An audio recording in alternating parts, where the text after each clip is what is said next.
आणि न्यायालयामध्ये आम्ही आमची बाजू मांडू। आमदार रोहित पवार आज विधान भवनामध्ये कालच्या राड्यावरती भाष्य करणारी पोस्टर्सही घेऊन आले। न्यू आका इन मेकिंग असं म्हणत पडळकरांवरती त्यांनी टीका केली आहे। बीड पाठोपाठ सांगलीतही नवा आका तयार होतोय, वेळीच त्याचं नियंत्रण करणं गरजेचं आहे असं रोहित पवार यांनी म्हटलं। पडळकर हे फडणवीस यांचे खास आहेत असा आरोपही त्यांनी केला।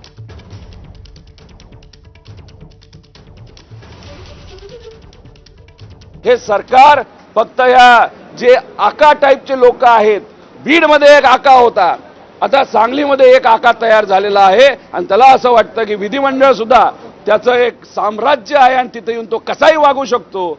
अशा प्रकारे आमच्या नेत्यांवर, कार्यकर्त्यांवर, लोकांवर जर तुम्ही काही करणार असाल, गरिबाच्या जमिनी तुम्ही घेणार असाल, तुमच्याच समाजाच्या गरीब लोकांच्या जमिनी तुम्ही जर तिथं बळकवणार असाल तुमचे कार्यकर्ते, हे आम्ही खपवून घेणार नाही। त्यामुळे हे जे न्यू आका इन मेकिंग आहे त्यांना आत्ताच कंट्रोल करा आणि जर कंट्रोल या सरकारने केलं नाही तर ह्यांना उद्याच्या काळामध्ये कंट्रोल करणं अवघड राहील। तर राज्यामध्ये राष्ट्रपती राजवट लावण्याची मागणी खासदार संजय राऊतांनी केली आहे।